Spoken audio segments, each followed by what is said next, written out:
یہ نبوت کا مقام خاتمیت کے ساتھ آپ کو عطا فرما دیا گیا اس کے لیے۔ اور آپ جانتے ہیں کہ جو جس چیز کا اول ہوتا ہے، جہاں سے بدایت ہوتی ہے، آغاز ہوتا ہے، وہی اسی نہایت بھی ہوتی ہے، انتہا بھی اسی پہ ہوتی ہے۔ اس دنیا کے اندر یہ ہوتا ہے۔ آپ آدم علیہ السلام ہیں، آدم علیہ السلام ابوت باپ ہونے کی شان سب سے پہلے آدم کے اندر پیدا ہوئی، ساری دنیا کے انسان کی اولاد۔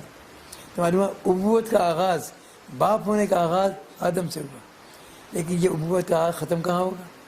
ساری کائنات ختم ہو جائے تو ابوت لوٹ کر آدم کی طرف چلی جاتی ہے۔ آغاز ابوت بھی آدم سے ہوا اور انتہائی ابوت بھی آدم سے ہوا۔ اور اس سے آگے بڑھ کر دیکھیے اللہ رب العزت کی ذات برکات ہے، اس کی ذات اول وجود ہے، اول وجود ہے۔ تمام موجودات جتنی ہیں اللہ کے وجود سے موجود ہوئی ہیں۔ تو وجود قطعی، وجود حتمی، وجود ابئی، وجود آخری اللہ کی ذات پر ہے۔ اللہ کی ذات سے وجود کا آغاز ہوا، اللہ کی ذات پہ وجود۔ ساری کائنات جب ختم کر دیا ہے، جہاں سے آغاز ہوا تو آغاز بھی اس وجود کا اللہ سے ہوا، اور ساری کائنات تمام موجودات کو ختم کر دیا ہے تو وجود کہاں جائے گا؟ اللہ کی ذات سے لوٹ جاتا ہے۔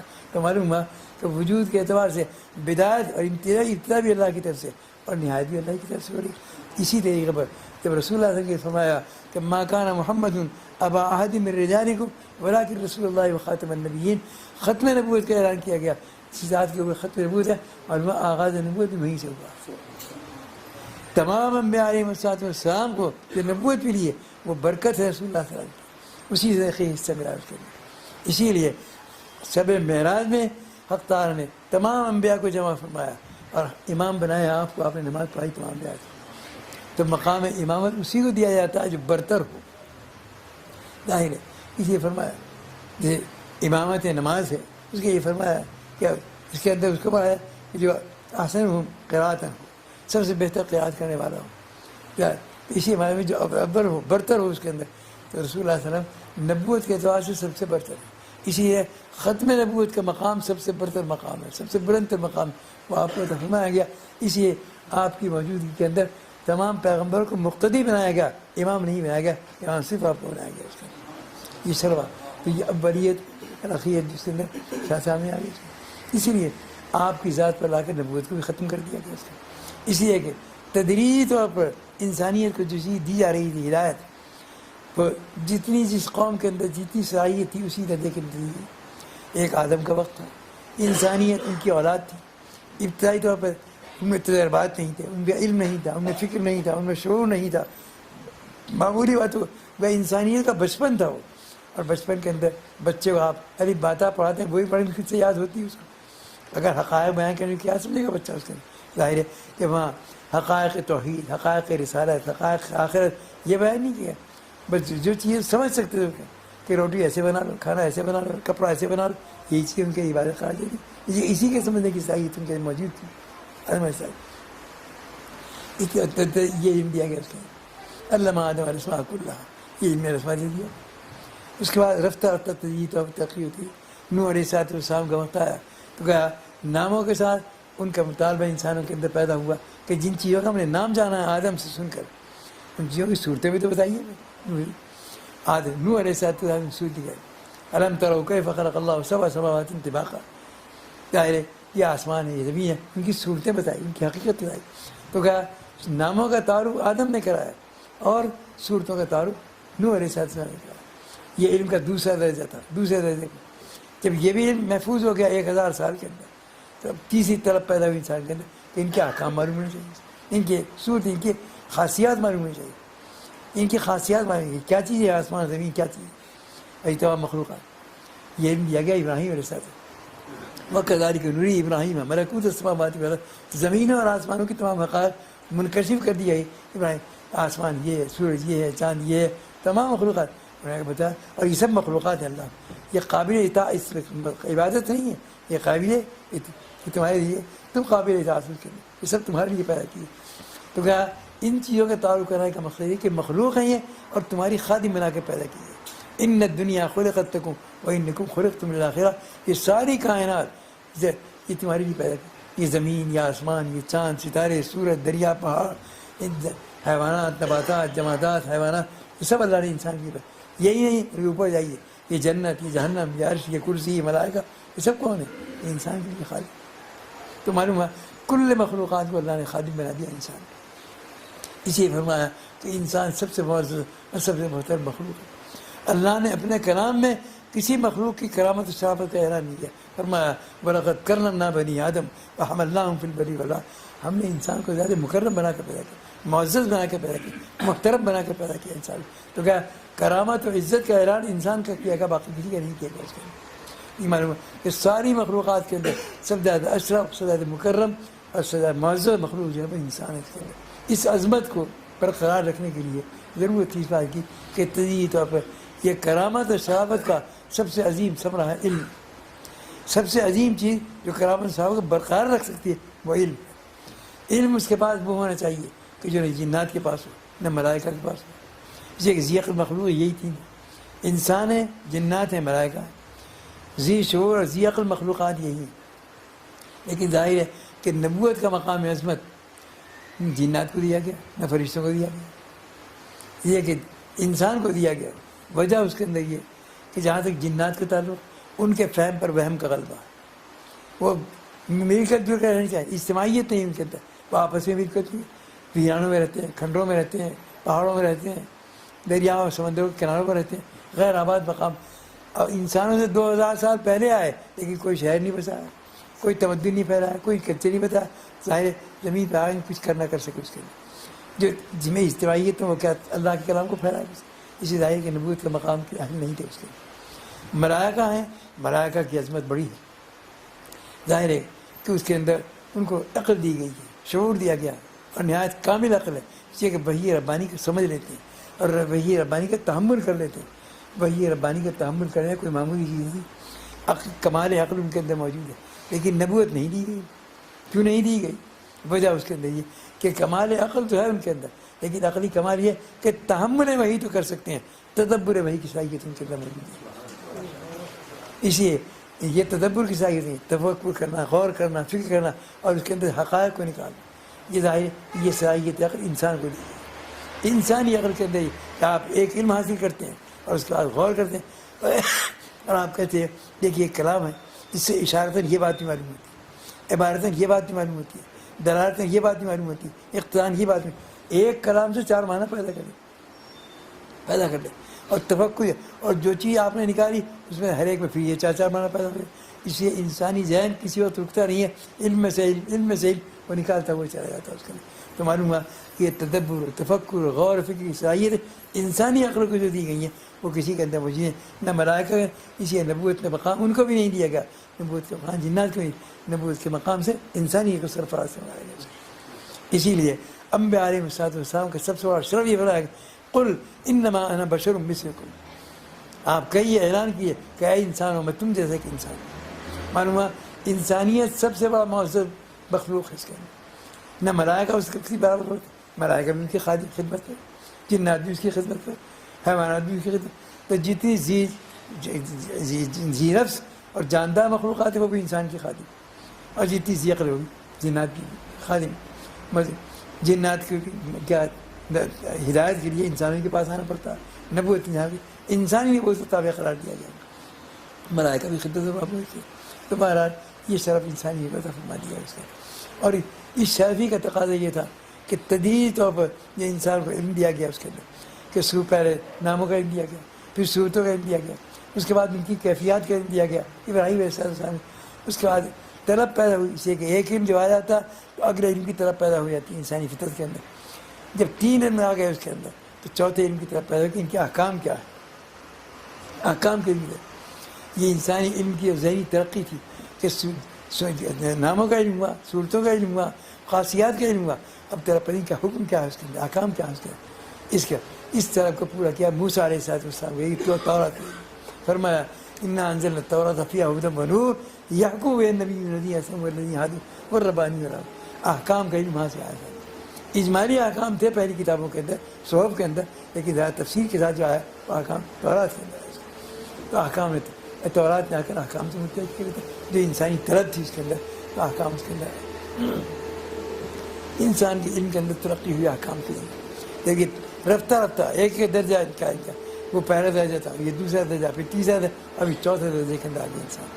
اب اس کے اندر کمال علم پیدا ہو گیا، اور اب اس کے اندر جو طلب پیدا ہوئی وہ اس سے اونچے علم کی، اس لیے کہ سب سے اونچے علم کی طرف پیدا ہوگی اس کے اندر. جیسے بچے کو آپ پڑھاتے ہیں، مدرسے میں پڑھاتے ہیں، ساری کتابیں پڑھانے کے بعد آپ موقوف علیہ پڑھاتے ہیں کہ دورہ پڑھنے کے قابل ہو جائے، اور اس کا دورہ حدیث پڑھاتے. تو دورہ حدیث جب پڑھاتے ہیں جب تمام علوم پر، اب یہ صرف ہے، نحو ہے، منطق، فلسفہ، ادب، تاریخ، معنی، بدیع، بیان، یہ سارے علوم پڑھاتے ہیں، تب جا کے اس کے اندر صحیح پیدا ہوتی ہے کہ اللہ کے رسول کے کلام کو سمجھ سکے، اس سے دورہ حدیث عقیدے پڑھایا جاتا ہے. تو معلوم ہوا کہ یہ جب کمال علم پیدا ہو جاتا ہے، کمال تعقل پیدا ہو جاتا ہے، کمال عقلی پیدا ہو جاتا ہے، تب اس کے اندر طلب اونچی پیدا ہوتی ہے. تو انسان میں طلب پیدا ہوئی اس کے اندر کہ وہ اس اور وہ طلب یہ پیدا ہوئی کہ احکام تو ہم نے جان لیے لیکن علل الاحکام کو نہیں جانا. احکام کی علت کیا ہے، ان احکام کی بنیادیں کیا ہیں، اس کے ظاہر ہے احکام کی علت معلوم کرنا یہ علم کا اونچا درجہ، سب سے اونچا درجہ ہے. علل الاحکام معلوم ہو جائے. یہ کلام علل الاحکام پر مشتمل کلام تھا، اس کا نام ہے قرآن کریم. یہ قرآن کریم دیا گیا، یہ کلام وہ ہے کہ جس میں علل الاحکام کو بیان فرما دیا گیا. اور علل الاحکام وہ چیز، وہ علم ہے کہ جب ایک علت کا آپ کو علم ہو جاتا ہے تو ایک علت پر ہزاروں معلوم مرتب ہوتے ہیں، ہزاروں چیزوں کیا کہ جس کے اندر وہ علت پائی جاتی ہے آپ کو حکم معلوم ہونا چاہا جاتا ہے. ایک علت کی معلوم ہو جانے کے بعد ہزاروں چیزوں کا حکم آپ کو معلوم ہوتا چاہا جاتا ہے. تو کیا علل الاحکام وہ ہے کہ آپ کے بعد قیامت تک جتنے احکام انسان پر، جتنی چیزیں پیدا ہوں گی، جتنے واقعات، جتنے حوادث، جتنی صورتیں، جتنی ترقیات انسان کے لیے پیدا، ان سب کے احکام انسان کو معلوم ہوتے جائے. اسی علل الاحکام کا علم آپ کو آ چکا ہے. یہ علم وہ ہے کہ جتنے بھی واقعات سامنے آئیں گے تمام کے علم اور تمام کے احکام معلوم کریں گے. اس کے اندر یہ علم جو اتنا مکمل علم ہے کہ قیامت تک کے تمام واقعات، تمام حوادث جتنے پیدا ہوں گے ان سب کے احکام کو معلوم کرنے کا طریقہ آپ کے پاس آ گیا، ذریعہ آپ کے پاس مل گیا. تو اعلان کر دیا گیا کہ ما کان محمد ابا احد من رجالکم ولکن رسول و خاتم النبیین. اب نبوت کا ختم کیا گیا تھا، آدم سے شروع کیا گیا تھا، محمد رسول اللہ تعالیٰ کے ختم کر دیا گیا صلی اللہ علیہ وسلم. اب اسے انسانیت تدریجی طور پر اس مقام پر آ گئی کہ جس نے آخری علم کو قبول کر لیا. اب قیامت تک کسی مزید علم کا نہ انسان کو ضرورت ہے، نہ انسان کے اندر تحمل ہے. اللہ کا علم ختم نہیں ہو گیا، اللہ کا علم تو بے نہایت علم. ظاہر اس کے معنی ہے کہ انسان جتنے علم کا تحمل کر سکتا تھا وہ لا کر محمد صلی اللہ علیہ وسلم مکمل کر دیا اس کے آگے. اور وہ قرآن کریم آپ کے پاس آ گیا، وہ سب سے اونچا درجے کا علم علم علل الاحکام کا علم ہے جو قرآن. ان هذا القرآن يهدي للتي هي اقوم ويبشر المؤمنين الذين يعملون الصالحات. تو کہا یہ سب سے کامل ترین، مکمل ترین کتاب ہے. یہ کاملیت اور مکملیت نہ تورات میں تھی، نہ انجیل میں تھی، نہ زبور میں تھی. اور ان تمام کتب کے بارے میں یہ نہیں کہا گیا کہ ہم حفاظت کریں گے، قوموں کے حوالے کر دیا گیا. قومیں خود بھی محفوظ نہ رہیں، کتابیں محفوظ نہ رہیں، نہ صحیح تورات موجود، نہ انجیل موجود، زبور موجود، کوئی موجود، لیکن قرآن کریم کا ایک نقطہ محفوظ ہے. اس سے کہ آپ محافظ نہیں، اس کے آپ کے حوالے کیا جاتا ہے تو قرآن کا بھی وہی حال ہوتا جو تورات و انجیل کا ہو چکا، لیکن اللہ نے آپ کے حوالے نہیں کیا. اس سے کہ آپ رہنے والے، آپ خود باقی رہنے والے ہیں تو باقی رہنے والے کام کو کیسے محفوظ رکھیں گے اس کا. اس لیے اللہ نے اپنے طور پر رکھا کہ ہم اس کے محافظ ہیں، تم محافظ نہیں، تم تو خادم، قرآن کا خادم، تم تو محافظ نہیں ہے اس کا. تو کہ یہ شرف و عزت تعالیٰ نے آپ کو عطا فرمائی کہ ختم نبوت کا مقام رسول اللہ کو عطا فرمائے گا، اور اس کے بعد اس ختم رسالت کے احکام کا علم آپ کو عطا فرما دیا گیا. تو یہ علم وہ آخری علم ہے جو انسانیت کے لیے ذریعہ ہدایت بن سکتا تھا، اور قیامت تک کے لیے اس کے بعد انسان کسی مزید علم کی ضرورت مند باقی نہیں ہے انسانیت. اس لیے اللہ نے یہ علم آپ کو عطا فرما دیا. اب یہ علم رسول اللہ صلی اللہ علیہ وسلم نے اس علم کو دیا اور اپنا تعارف جو کرایا دو بنیادوں پر کرایا. ایک ہے میں کمال علم لے کر آیا، فرمایا انما بعثت معلما، میں کائنات کے اندر معلم بنا کر بھیجا گیا، استاد بنا کر بھیجا گیا. معلم جو ہوتا ہے ظاہر ہے متعلم سے زیادہ علم رکھتا ہے، شاگردوں سے زیادہ علم رکھنے والا. تو آپ تمام قیامت تک پیدا ہونے والے انسانوں سے زیادہ علم لے کر آئے. یہ تو آپ نے علم کا تعارف کرایا. اس کے بعد دوسری چیز ہے وہ معنویت، وہ روحانیت جو آپ لے کر آئے. وہ روحانیت، وہ معنویت کس سے دیتے؟ انبیاء علیہ السلام کو علم بھی وہیں سے دے کر بھیجا جاتا ہے، اور روحانیت مقام عظمت وہیں سے دے کر بھیجی جاتی ہے. فرمایا گیا کہ روحانیت مجھے دی گئی کہ لی مع اللہ وقت لا یسع ملک مقرب ولا نبی مرسل. مجھے اسی فرش خاک پر بیٹھ کر اپنی روحانیت کی بنیاد پر عروج نصیب ہوتا ہے، میں بلندی تو اللہ کی ذات تک پہنچتا ہوں، اللہ کی صفات تک پہنچ جاتا ہوں، اس کے اندر اس مقام تک پہنچتا ہوں کہ جہاں آج تک کوئی پیغمبر پہنچا، نہ آج تک کوئی فرشتے مقدس مقام تک پہنچا. یہ رسائی رسول اللہ کو رسائی حاصل ہوتی ہے پہنچتی ہے اس سے. تو اللہ نے انبیاء علیہ السلام کو علم کے اعتبار سے دنیا سے مستغنی کیا. وہ کسی انسان ایک علم کا ایک حرف حاصل نہیں کرتے، بلکہ دینے کے لیے آتے ہیں، دینے کے لیے نہیں آتے.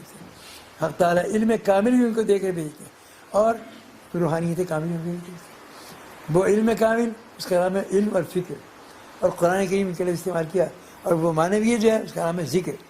ان فی خلق السماوات والارض واختلاف اللیل والنہار لآیات للعلماء. اللہ کو پہچاننے کی بڑی بڑی نشانیاں موجود ہے. کس کے لیے؟ عقل مندوں کے لیے، سمجھداروں کے لیے، داناؤں. کون ہے عقل مند؟ اس کا فیصلہ مجھ پر آپ پر نہیں چھوڑا گیا کہ آپ طے کریں کون عقل مند ہے. فرمایا گیا ہم بتاتے ہیں کون عقل مند. قرآن کریم کہ وہ ہیں جس میں دو صفتیں موجود ہیں، وہ ہے عقل مند. قرآن کی صفت کیا صفتیں؟ فرمایا ایک اس کے اندر ذکر موجود ہے، ایک اس کے اندر فکر موجود ہے. دھڑکتا ہوا دل آپ کو ذکر کے لیے دیا گیا اور پھڑکتا ہوا دماغ علم کے لیے دیا گیا. الذین یذکرون اللہ قیاما وقعودا وعلی جنوبہم ویتفکرون فی خلق السماوات والارض. کیا عقل مند وہ ہے جن کے اندر ذکر موجود ہے، اٹھتے بیٹھتے چلتے پھرتے ہر حال کے اندر ان کا قلب ذکر کی طرف جائے. کیا قلب بھوکا ہے؟ اس کی غذا ہے ذکر.